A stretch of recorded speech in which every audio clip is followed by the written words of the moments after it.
cafe anyway.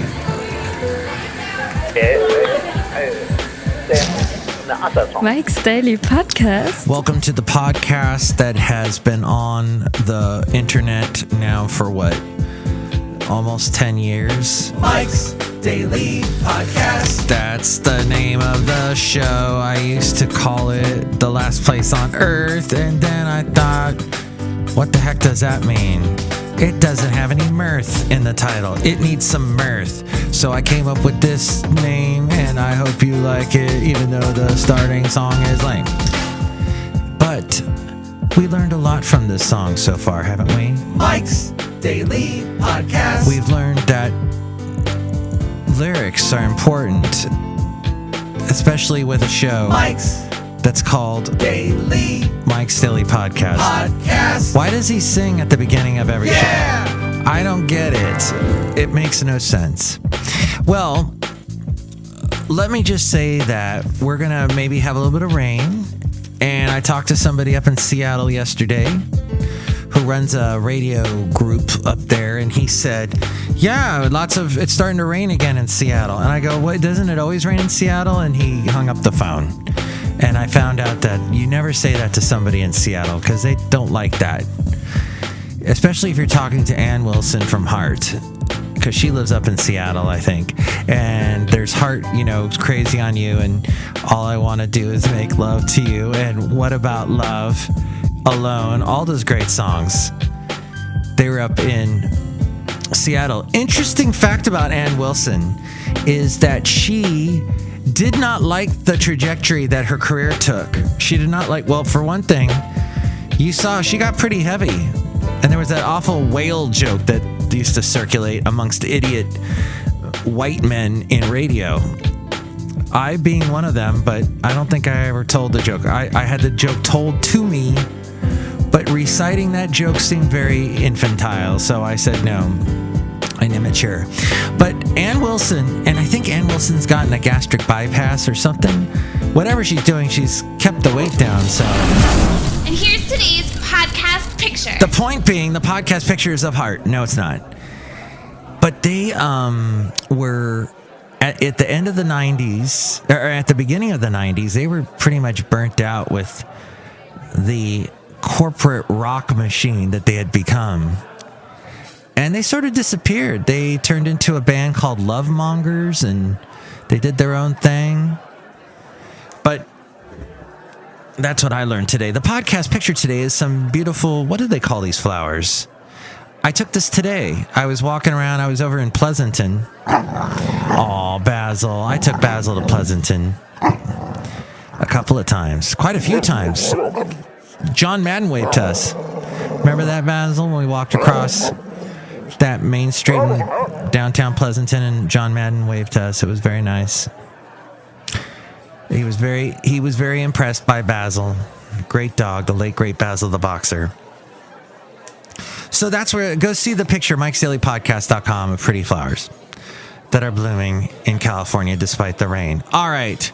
How do you prevent injuries and recover from bad work from home habits? Have you been working from home? Are you jealous of people who work from home?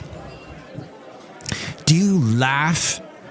Are you about to laugh at what I'm telling you, that people that work from home develop work from home injuries? Yes.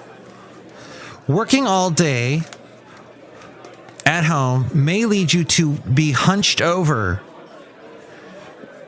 And in those makeshift workstations that you make at home, because you're not at an office where they have the ergodynamically designed places to sit down, and you're doing it from home, you're making it your own, right? You makeshift it. Don't you hate it when people say right? Right to you? I don't like it. So I just caught myself doing it.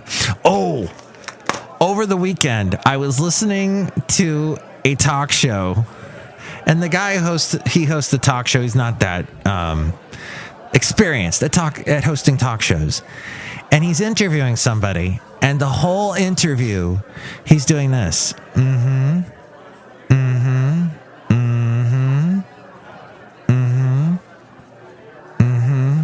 And if you do that a couple of times, it's very annoying. You hear it, and all you hear is that. Just like somebody that goes, a lot. All you hear is the crutch that they're using. Oh, wow. That was fun to listen to. And I want to tell the guy, because I know the guy, I want to tell him you're doing that on the air. When you're doing the interview, as the guy, your guest is talking, you're going, and it stands out, and it sounds ridiculous. Come up with other agreement phrases. I see. Interesting. Yes. Indeed. Wirklich. Genau. Auf jeden Fall. What's the... Shoot. I can't think of it. I can't think of the Spanish equivalent. Dang. No, I can't think of it. Sorry. Where's my lovely lady friend? She showed up on the last show. You should listen to it. She schooled me on some things. All right, so yeah, if you are working from home, be careful about that. Ooh, an assistant professor at Huntingdon College in Montgomery, Alabama. That's interesting because I lived in Huntsville, Alabama, and this is Huntingdon College. And okay, that's only interesting to me. This Blake Bell from this college was teaching from home. And said, I'm pretty active, but the more I worked from an old computer chair, the worse the pain in my lower back got. Oh, that's right.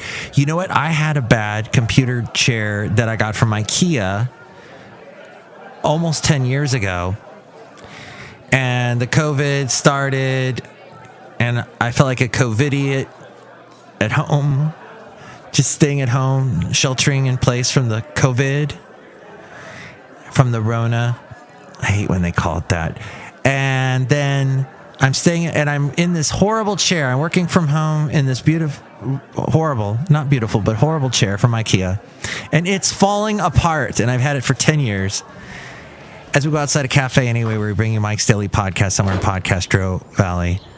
But then I lucked out because I went back to work somewhere. What was it, in the summer?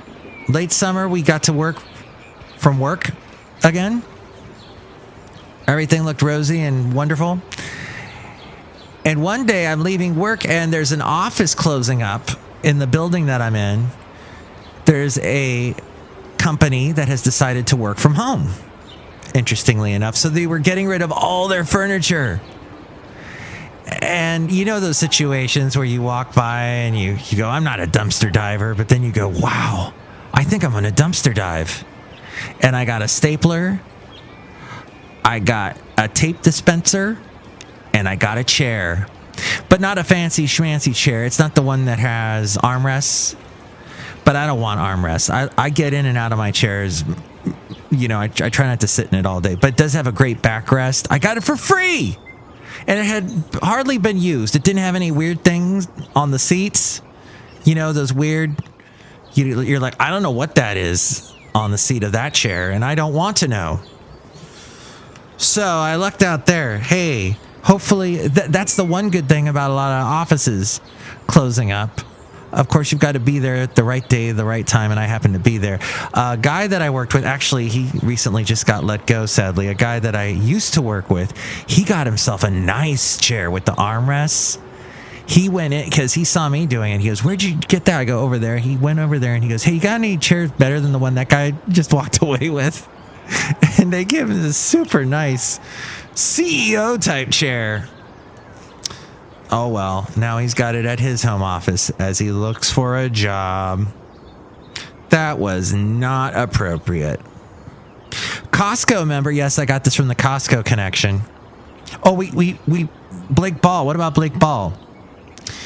I'm pretty active. Oh, the worst the pain in my lower back got. Yeah, because he had the bad chair. And then Costco member Danny Arrigo struggled with shoulder pain all summer thanks to repetitive mouse and keyboard use and straining in the wrong position. It was so bad that I couldn't sleep. It would spread to my neck and trigger migraines. Yikes. I didn't think much about the transition to working from home. I'm very short, and desks are often too high for my forearms to rest low enough. And adjusting my chair means my feet don't touch the ground. So it's tough to get the right setup. Yikes.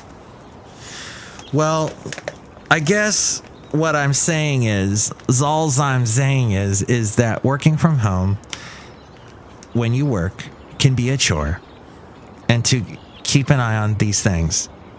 So don't hunch forward in your chair, sit back but close enough to comfortably reach your keyboard or mouse. This is from the person who is the creator of Humanus Ergonomics.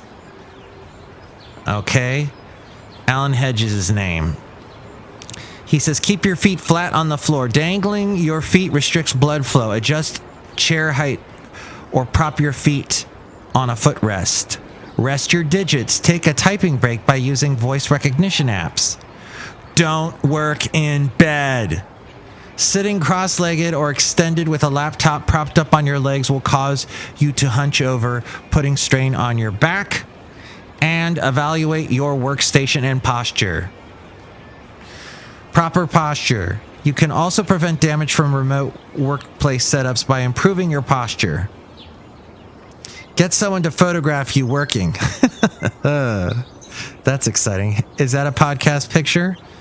Actually, that is the podcast video that I sometimes post. Mike'sDailyPodcast.com usually shows me you'll see me in my workplace position, but that includes a self-diagnosis checklist. Tipping your head down to look at a laptop affects the upper back muscles around the shoulders, causing muscle pain or headaches. It can also restrict your breathing. One Costco member named Karen Litzy, a doctor of physical therapy in New York City, suggests raising your laptop with books so the middle part of the screen is at eye level. Keep your external keyboard close enough so your elbows can stay at a 90-degree angle. And break up your day so you're never in the same position for long. That's a great... break up your day so you're not locked in one position all day. Move around the house. Sit outside. Drink some tea. Use an exfoliant. No, it doesn't say that here. And then shut down and get up. Litzy, who I mentioned earlier, had noticed patients working more intensively from home than at the office, interestingly. Everyone has back-to-back video conferencing meetings, but we're not getting up and moving. She suggests setting a prompt for every 40 minutes to get up, stretch, change locations, or move around. Put on a headset or earbuds and walk outside or around your house during phone calls. And if you must be on screen during a meeting, vary your movement by sliding to the edge of one side of your chair, dropping one leg down and back to stretch the front of your leg. This takes some load off the lower back and the sacrum, and nobody will even know what you're doing. Nobody knows what I'm doing anyway. What am I doing now? Oh, I'm outside a cafe anyway, somewhere in Podcastro Valley, the last place on earth. The last show was called Consistency.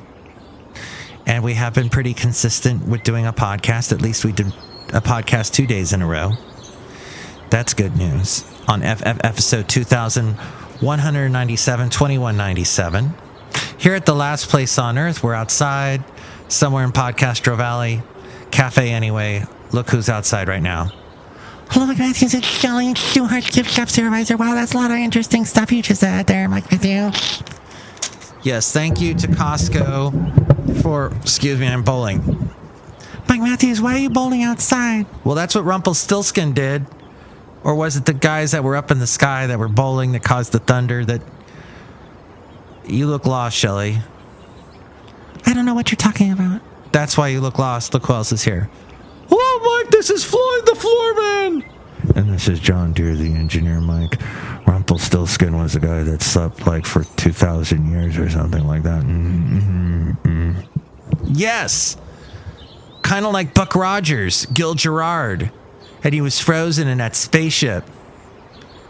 Then he got unfrozen and he hung out with Aaron Gray. Fun times. Next show, it'll be the wonderful Benita, the Disgruntled Fiddle Player, and the Brewmaster. Chime in about anything we chatted about today. 336MM Daily. 3 + 3 = 6. MM is in Mike Matthews Daily, as in what this podcast tries to be. Why are added sugars now listed on the nutrition facts label? That's my question to ask you as we leave. The Dietary Guidelines for Americans recommends limiting calories from added sugars to less than 10% of total calories per day. For example, if you consume a 2,000 calorie daily diet, that would be 200 calories or 50 grams of added sugar per day. Now I'm lost. Are you lost? All this is saying, and I got this from the FDA, consuming too much added sugar can make it difficult to meet nutrient needs while staying within calorie limits. The U.S. Food and Drug Administration is including added sugars on the nutrition facts label so that you can make informed choices. Ah, okay. So all those labels you see in the supermarket keep an eye out for added sugars. And don't buy the stuff with added sugars. Seriously. There's sugar in everything. Naturally, I love smoothies, but there's all that added sugar in it. We were talking about that last show. I mean, there's already the sugar in the fruit, is what I'm saying. All right, now I'm trying to turn into a nutritionist, and I can't even say the name right. Nutritionistic. Take us out. Hey, Frank. Mike's Daily Podcast is written and produced and performed by Mike Matthews. His podcast is super easy to find. Download or listen to his show and read his blog at mikesdailypodcast.com. Email Mike now at mikesdailypodcast@gmail.com. See you tomorrow. Bye!